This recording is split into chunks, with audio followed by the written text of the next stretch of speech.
Hey guys, in this video, going to be going over a strong moveset build that you can teach your Ursaring in the second generation Pokemon games and how you can obtain these moves and get them onto your Ursaring. So starting off, we have a normal type here, which means immune to ghost, weak to fighting in its stats. Its attack number is very impressive up there at 130, and then HP at 90, and then the rest of the stats mediocre to lower with defense, special attack, and special defense each at 75, and then speed at 55. And with this build, what we're looking to do is power ourselves up with Curse, deal out a lot of physical attack damage with Return and Earthquake. And then if we find ourselves going against an opponent that we're having a hard time dealing with, we can use Roar to switch them out. So starting off with move number 1, we have Curse, and you're going to sacrifice your speed. Now, Ursaring doesn't have the highest speed to begin with, so maybe not that big of a deal that we're sacrificing that speed in exchange for boosting up your attack even more, and then also boosting up that defense. And Curse can be learned through TM03. And this is found over at the Celadon Mansion. You can pick up that TM03 Curse from the roof from a man inside after listening to his story at night. The next move is Return, and the power on this one is going to max out at 102 when your Ursaring reaches max happiness. It's the same type attack bonus with that normal typing, physical attack 100% accurate. And Return is TM27, found over at the Goldenrod department store.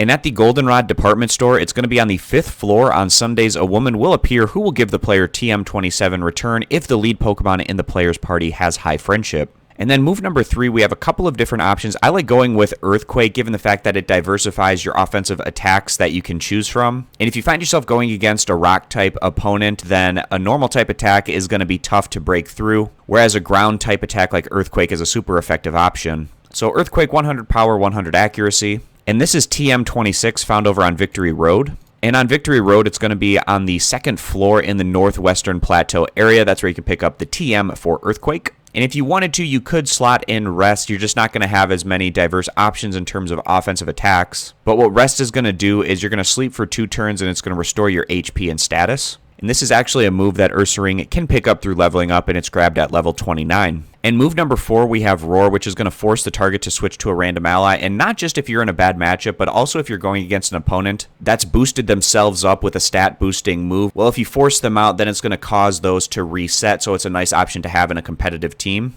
And Roar is TM05. It's found over on Route 32. And in Route 32, you're going to have to get past this cuttable tree, and it's going to be found in this plateau area. That's where you can pick up the TM for Roar. And the item is going to be leftovers at the end of every turn. The holder restores 1/16 of its max HP.